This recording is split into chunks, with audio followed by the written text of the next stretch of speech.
EBD. É com muito prazer que mais uma vez estamos aqui para o resumo da nossa pré-aula, do nosso glorioso trimestre da nossa escola dominical, que traz como tema para o trimestre a Igreja eleita, redimida pelo sangue de Cristo e selada com o Espírito Santo da promessa. E dessa feita nós estaremos estudando a lição de número 2 da série de lições, que traz o título A Sublimidade das Bênçãos Espirituais em Cristo. Então hoje nós vamos conhecer um pouquinho do privilégio que o salvo tem e que sublimidade é essa do qual a lição vai tratar da pessoa que aceita Jesus como seu único e suficiente Salvador. Para você que tem uma Bíblia em sua casa, eu gostaria que você abrisse sua Bíblia em Efésios capítulo 1, versículo 3 e 4, versículo 9 ao verso 14. Nós vamos dispensar a leitura, mas ela está aqui no nosso manual de estudo e você pode acompanhar a leitura para que você possa ter uma clareza maior sobre o que vamos tratar nessa lição. Meus amados amigos internauta, o capítulo 1 da carta do apóstolo Paulo aos Efésios, ou carta aos Efésios, ela inicia com um louvor a Deus. Só observe bem que o versículo 1 já inicia da seguinte maneira: Bendito, ó Deus e Pai de nosso Senhor Jesus Cristo, o qual nos abençoou com todas as bênçãos espirituais nos lugares celestiais em Cristo Jesus. Então já começa esse capítulo com um hino, um louvor a Deus. Então, o que é um hino? Um hino nada mais é do que uma adoração a uma entidade espiritual. Quando nós cantamos um hino, nós estamos homenageando alguma coisa, por exemplo, a pátria, a bandeira e assim por diante. Neste caso aqui, esse hino, ele vem exaltar a pessoa bendita de nosso Senhor e Salvador Jesus Cristo. Então o hino é uma forma de revelar a sublimidade de Cristo. Neste texto, o hino, ele é uma forma de revelar a sublimidade de Cristo. E nesse louvor, Paulo, ele revela o Deus Pai, Filho e o Espírito Santo. Esse louvor apresenta então o quê? A Trindade explícita e clara já nesse primeiro versículo deste capítulo. Mas o que nos chama a atenção e que nos é o propósito da lição é que a partir desse momento, a partir da sublimacia de Cristo, é que o homem passa então a ter o quê? Uma reconciliação com Deus, passa a uma nova posição em Cristo Jesus. Então, logo após essa breve saudação aos Efésios, a epístola ela se transforma então num salmo. Nós vimos no capítulo anterior, na lição anterior, nós estudamos sobre o propósito da carta aos Efésios, e aqui nós estamos vendo que ela transforma, nessa primeira parte, em um louvor a Deus. Esse salmo, na sua formação grega, ele é a bênção mais completa da Bíblia. É composto por aproximadamente 169 palavras que formam então a doxologia da nossa lição. E essa bênção, em forma de um louvor, ela pode ser dividida em 3 partes expressivas. A primeira parte é a bênção do Pai, a obra do Pai na redenção do homem. O segundo bloco, o segundo grupo, é a bênção do Filho, que é a participação do Filho na redenção do homem. O terceiro bloco dessa doxologia é a bênção do Espírito Santo, como selo e penhor, ou selo, penhor, propriedade, garantia e assim por diante. Então a nossa lição, em suma, ela vai tratar desses respectivos assuntos, embora que nós temos aqui um curto espaço de tempo para falarmos sobre esses assuntos, mas daremos assim um resumo de toda a nossa lição desta oportunidade. Então nós comentamos um pouco sobre a doxiologia da epístola, do capítulo 1, verso 1 e 2, que é esse hino, o inário, né, que começa essa epístola. Bom, nós aqui, então, a partir desse momento, nós vamos tratar o quê? Das bênçãos espirituais. Que nós alcançamos dessa sublimidade das bênçãos espirituais, nós vamos, então, entender o que são essas bênçãos espirituais. Primeiro, porque nós fomos dotados por Deus. Aqui está a primeira bênção espirituais. Nós entendemos que o homem, ele é criatura de Deus. Todo homem é criatura de Deus. E a partir do momento que o homem pecou, a Bíblia diz que nós ficamos separados de Deus. Romanos vai dizer, porque todos pecaram e destituídos estão da glória de Deus. É nesse fato, nesse processo, é que nós alcançamos a primeira bênção espiritual, é que Deus nos adotou como seu filho. Então todos são criaturas de Deus, mas filhos por adoção são somente aqueles que aceitam o sacrifício de Cristo na cruz do Calvário. Segundo porque nós alcançamos essa nova bênção, é porque nós somos eleitos em Cristo. Observe que na era da eternidade, no Zolan de Deus, Deus já tinha projetado a salvação do homem. Porque a Bíblia fala do Cordeiro de Deus que foi morto antes da fundação do mundo. E esse Cordeiro morto antes da fundação do mundo está se referindo a Cristo, em quem a igreja foi eleita. Então nós somos eleitos em Cristo antes da fundação do mundo. E ainda, por que alcançamos a bênção espiritual? Porque Deus nos selou com o Espírito Santo. Aqui abre-se aspas para se explicar entre selo com o Espírito Santo e batismo com o Espírito Santo, que são duas coisas distintas. O batismo com o Espírito Santo é a promessa do derramamento do Espírito Santo nos últimos dias, começando pelo dia do Pentecoste e toda a dispensação da graça do período da igreja na face da terra. Essa é a promessa do Espírito Santo. Mas o selo com o Espírito Santo é quando nós aceitamos a Cristo como nosso único, suficiente Salvador.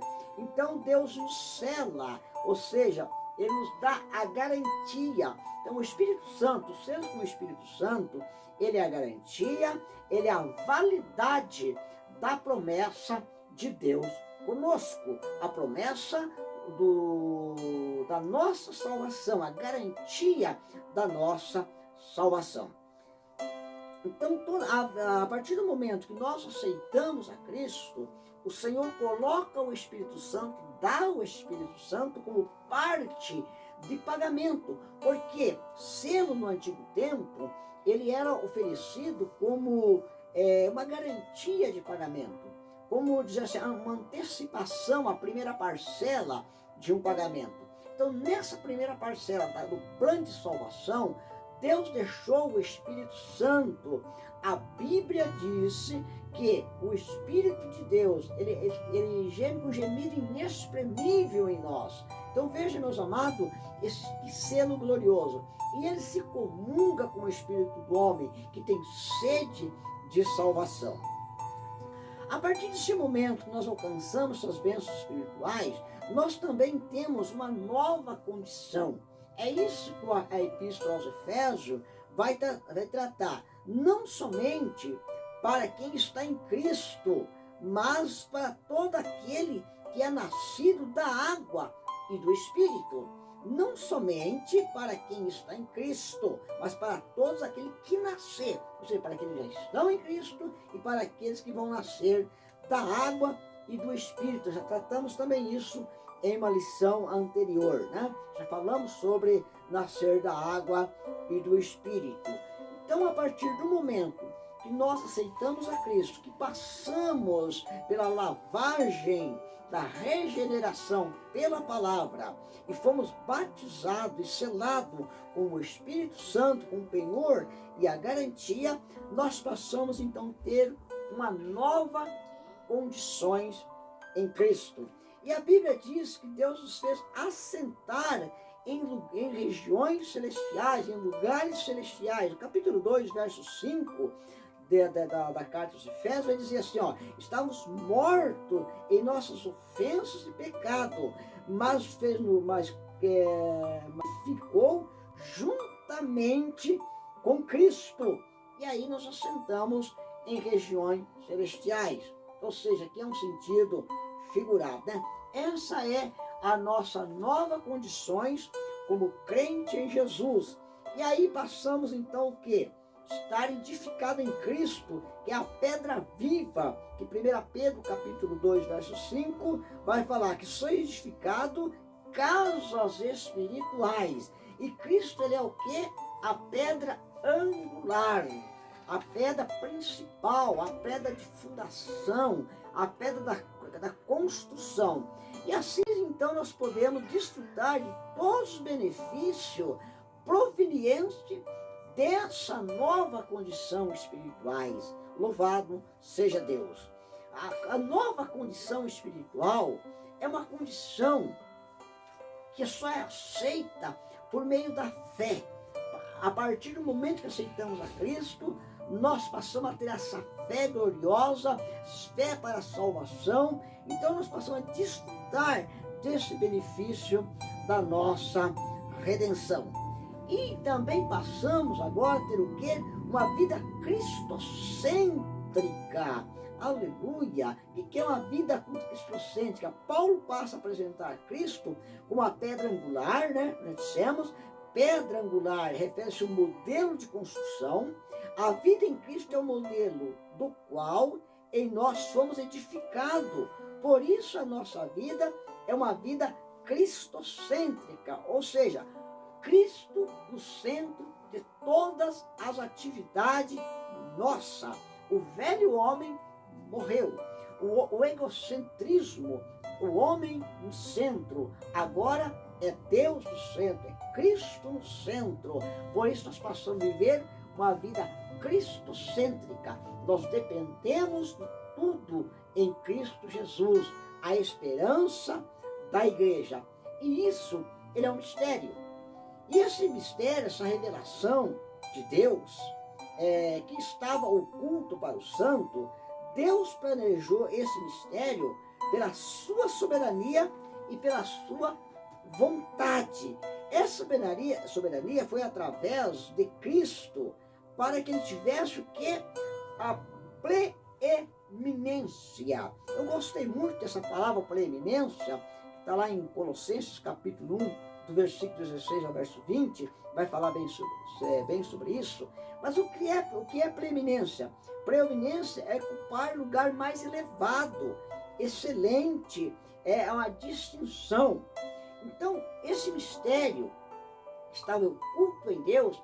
Deus passou para a pessoa de Jesus Cristo para que ele pudesse ocupar o primeiro lugar na obra de redenção e também pudesse passar a ocupar o primeiro lugar na nossa vida espiritual.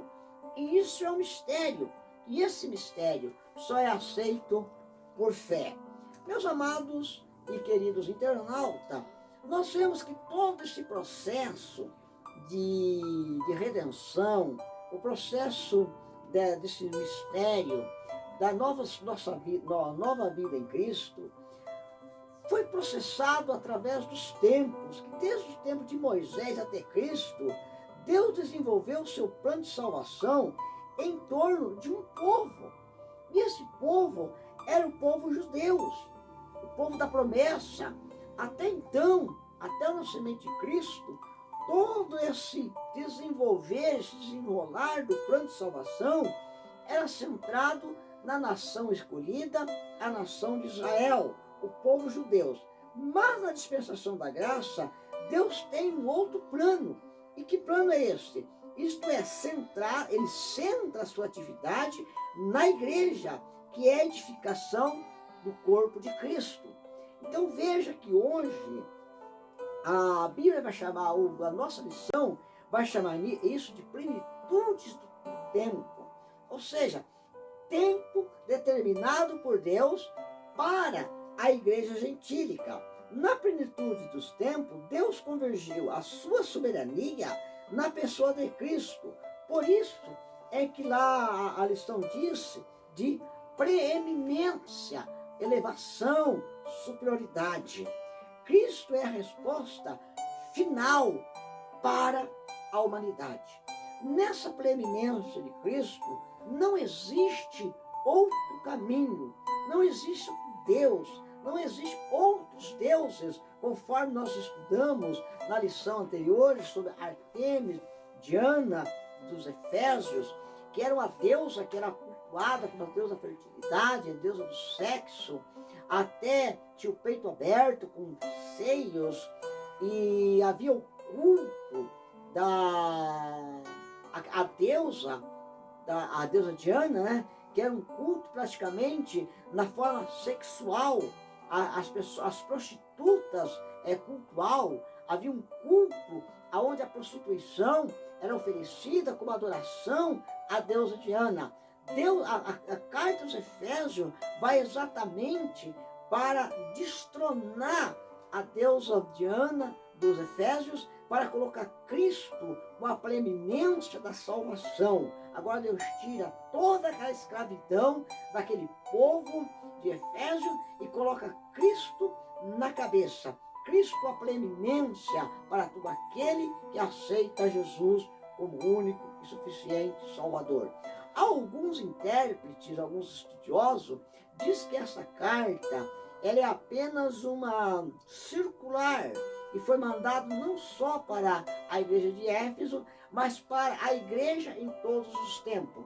Eu posso até concordar que ela foi escrita para a igreja, o povo em todos os tempos, mas o objetivo principal, vamos ficar com os pensadores que têm pensamentos comuns, que ela foi mandado para a igreja de Éfeso, para tratar da soberania de Cristo em detrimento às deuses que estavam na cidade de Éfeso. No decorrer do nosso trimestre, a gente vai tomar conhecimento dessa preeminência de Cristo através das demais lições que nós estaremos estudando. E agora, nós passamos a ser louvor de Cristo. A partir de Cristo começa a ocupar a preeminência em nossa vida, a superioridade na nossa vida, então nós passamos a ser louvor para a glória de Deus. Quando Deus dá a preeminência a Cristo, logo nós passamos a ser louvor da sua glória. Tanto judeus quanto gentios passaram a ser herdeiros da mesma glória. Aí a Bíblia diz que Deus não dá a sua glória a outro, mas aqui, através de Cristo, essa glória também é revelada em nós. A Bíblia diz que nós somos o bom cheiro de Cristo. 2 Coríntios, capítulo 2, e verso 15, diz que nós somos o bom cheiro de Cristo. Que coisa gloriosa! E esse cheiro reflete na glória que o Senhor tem colocado através da igreja, através de mim e através do Espírito Santo na nossa vida. E por falar em Espírito Santo, nós já comentamos que o Espírito Santo, ele é o penhor, ou seja, o selo. O Espírito Santo é a garantia da promessa de Deus. Quando aceitamos a Cristo, nós somos marcados como sinal de propriedade que pertencemos a Deus. Em 1 João, capítulo 5, verso 18, a Bíblia diz que o maligno não toca. Por quê? Não é propriedade dele. Geralmente, quando nós andamos por alguns lugares, vamos falar aqui da zona rural, a gente vê lá algumas placas dizendo sítio fulano de tal, sítio tal, proibido pescar, proibido caçar e assim por diante. Por quê? É uma propriedade particular. E ali tem uma placa, como se fosse um selo, dizendo que isso aqui pertence a alguém. E ninguém pode entrar ali sem uma prévia autorização, sem que as porteiras se abram, sem que alguém nos dê uma credencial para entrar. Observe bem que na vida do crente é a mesma coisa.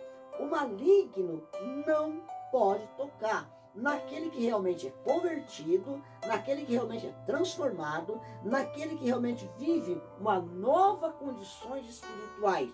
Eu não estou falando daqueles crentes convertidos pela metade, ou seja, não existe conversão pela metade. A grande verdade é que nunca passaram pela regeneração.